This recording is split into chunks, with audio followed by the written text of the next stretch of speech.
Bien, les contamos que Estados Unidos se enfrenta a un momento de declive importante. Al complejo panorama económico se le suma la crisis del fentanilo y el auge del fenómeno de los sin techo, dos elementos que ejemplifican la decadencia de un imperio. Para hablar de esto tenemos acá en el estudio a nuestro compañero Alejandro Díaz Bonet y su sección En Detalle, a quien damos ya la bienvenida. Buenas noches, Alejandro. Buenas noches, Carlos. También buenas noches a toda nuestra audiencia y bienvenidos a la sección En Detalle. Quiero que me acompañen a ver estas imágenes que están en la pantalla. Son las calles de Estados Unidos, un país que durante décadas ha intentado vender la imagen del sueño americano gracias a un grandísimo control comunicacional.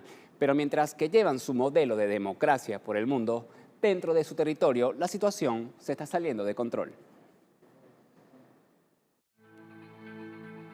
Esto es lo que vende el brazo comunicacional sobre el sueño americano. Pero esto es lo que realmente sucede casi que a diario en el suelo estadounidense.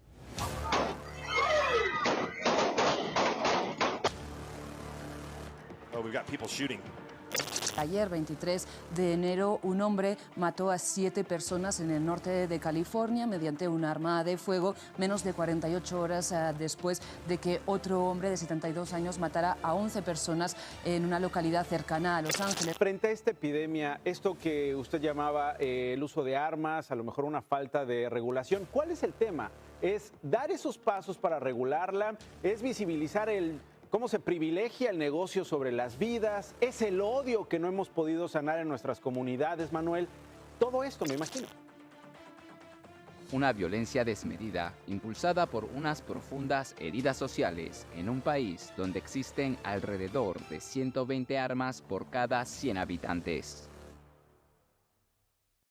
En la capital de Estados Unidos ha aumentado la criminalidad de manera alarmante. Según datos del Departamento de la Policía Metropolitana, Washington, D.C. ha experimentado un aumento del 64% en robos, 29% de los homicidios, un 11% de los abusos sexuales y 4% las agresiones con armas letales. Eso es lo que pasa cuando la economía es mala y la gente no tiene trabajo.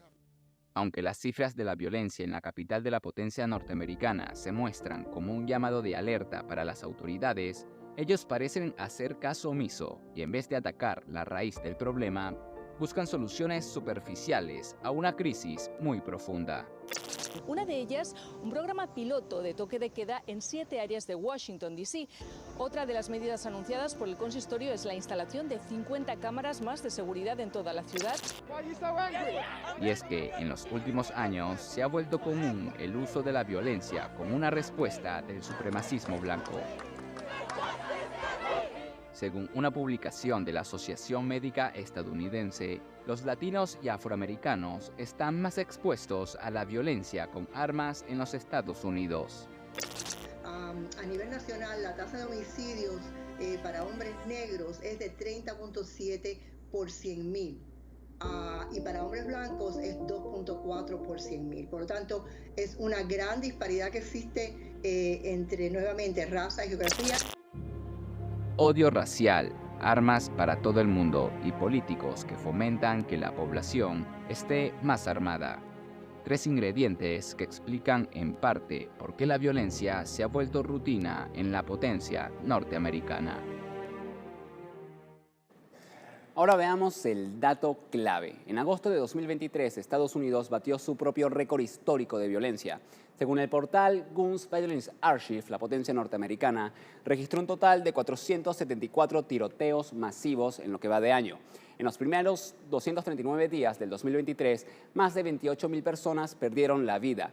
Y lo impactante de esto es que en ese mismo periodo, pero del año 2022, se produjeron 414 casos. Y esto es solo una cara de la decadencia del imperio estadounidense, porque por el otro lado está la crisis del fentanilo y la gente durmiendo en las calles.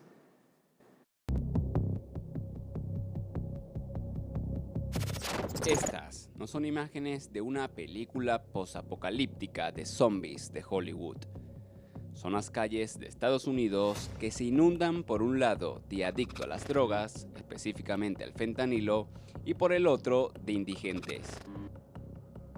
Ambos con un factor en común: el abandono de sus líderes políticos.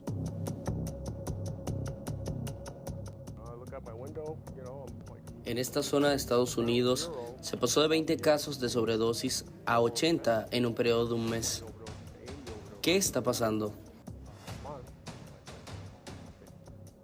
La renta subió y mi salario bajó a solo $600 y no fui capaz de seguir pagando el alquiler. Estados Unidos vive una auténtica epidemia por el fentanilo, una droga 50 veces más potente que la heroína. Este opioide sintético que se usa para aliviar el dolor intenso causó la muerte de 70.000 personas en 2021. Un aumento de casi 4 veces en 5 años. O en otras palabras, en 2021 esta droga sintética provocó más víctimas mortales que las armas de fuego. Y mientras que el número de adictos al fentanilo aumenta, a su lado también se encuentra la cifra de desahuciados. Según el último informe del Departamento de Vivienda y Desarrollo Urbano de Estados Unidos, en enero de 2023 había más de 580.000 personas sin hogar en el país, un 15% más que en 2020. Además, se estima que unos 11 millones de hogares están en riesgo de desahucio por impago de alquiler, lo que supone el 25% del total de inquilinos. Dos crisis en auge que se complementan mutuamente, porque mientras más indigentes existan en las calles, más cerca están las puertas al inframundo del fentanilo. Y para profundizar sobre este tema, traemos al escenario al periodista y analista internacional Pablo Jofler Leal, a quien le damos las buenas noches y le preguntamos de inmediato: ¿lo que está sucediendo actualmente en Estados Unidos es una consecuencia del auge de China y la guerra en Ucrania, o más bien es un fenómeno que se presentaba desde mucho antes? Frente a su pregunta respecto al deterioro de la seguridad en Estados Unidos y si ello es un reflejo del quiebre social y económico en este país norteamericano, y la respuesta es sí, es parte no solo del quiebre social y económico, sino que también de aspectos de valores, ¿no?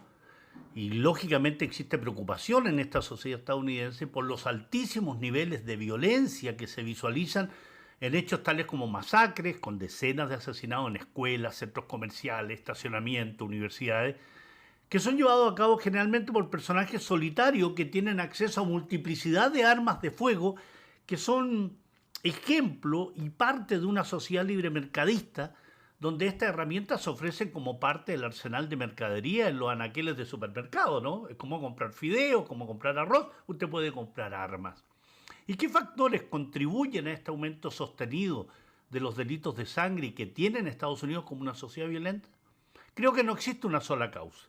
Lo primero es dar cuenta que Estados Unidos es el país con más armas de fuego por habitantes del mundo, más de 320 millones de pistolas, revólveres, fusiles de asalto. El 75% de los homicidios en Estados Unidos se cometen con armas de fuego. Y causas, factores, muchos, desigualdades sociales, fobias sociales que implican crímenes de odio, una sociedad violenta con una política exterior violenta de las mismas características, que es un elemento referencial, supremacista, hegemónico, con presencia de sectores radicalizados que no creen en la existencia ni el orden que significa un Estado. Tráfico de drogas. Estados Unidos es el mayor consumidor y por tanto el mayor comprador de drogas del mundo. Y eso trae aparejado indudablemente una serie de males sociales, políticos, corrupción, temas sanitarios, una policía que se caracteriza por ser gatillo fácil, aumento de desigualdades económicas y sociales, incumplimiento de las demandas y las expectativas ciudadanas por demócratas y por republicanos, una alienación cultural, una sociedad absolutamente materialista, desprotección de las minorías, multicausal. Es decir, hay un deterioro de la seguridad que es un reflejo del quiebre social, económico, con las propias disputas que se tienen a nivel internacional, pero yo diría en aspectos sociológicos, psicológicos de una sociedad que está absolutamente a la baja. Desde las alas más radicales estadounidenses señalan que gran parte de sus problemas es culpa de los migrantes, o como lo señaló Donald Trump recientemente, una invasión de extranjeros. ¿Esta afirmación es cierta o esto responde más bien a un vacío del Estado en su responsabilidad de proteger a los ciudadanos? Con relación a su pregunta, donde me interroga respecto a que las alas más radicales de la política estadounidense señalan que gran parte de los problemas derivan de los migrantes, o como lo señaló en su oportunidad Donald Trump, la invasión de extranjeros, ofendiendo por ejemplo a México, esta afirmación no es cierta. Y lo que responde es más bien a un vacío del Estado en lo que usted denomina la responsabilidad de proteger a los ciudadanos. Esto es típico de nociones y prácticas supremacistas que cruzan la sociedad estadounidense y donde Donald Trump, que es hijo de inmigrantes, casado con una mujer inmigrante, ha sido la figura referencial en los últimos años con un discurso de odio destinado a ganar a las capas más extremas de la sociedad estadounidense. Aquella que ve los males en el extranjero, en el inmigrante, en los pobres, en el negro, en el árabe, que lo ve en el latino, en lugar de ver como poco a poco su sociedad se hunde en el marasmo precisamente por las fallas estructurales, políticas, sociales y económicas de un país que quiere mantener un nivel de crecimiento e influencia a costa del resto del mundo, y no de relaciones cooperativas, multilaterales de buena vecindad, ¿no? Estados Unidos es hoy el país con la mayor deuda fiscal del mundo, con decenas de millones de personas que no tienen cobertura médica, personas en condiciones de calle que llenan sus principales ciudades, un país que solo dinamiza su economía en función a crear conflictos en el mundo y con serios problemas de seguridad interna, con represión policial, represión a las minorías y una política que sigue siendo de protección a las élites y de garrote a quienes buscan mejores oportunidades o son parte de ese sector no privilegiado de Estados Unidos. Por tanto, hay una responsabilidad no solo en no proteger a los ciudadanos, es de no querer protegerlos. Agradezco su llamada y sus preguntas. Un gran abrazo. Muchas gracias a Pablo Joffre Leal por compartir con nosotros esta noche y me quedo con esa última reflexión de que no es tanto que no existan acciones para proteger a los ciudadanos, sino que en realidad no quieren protegerlos.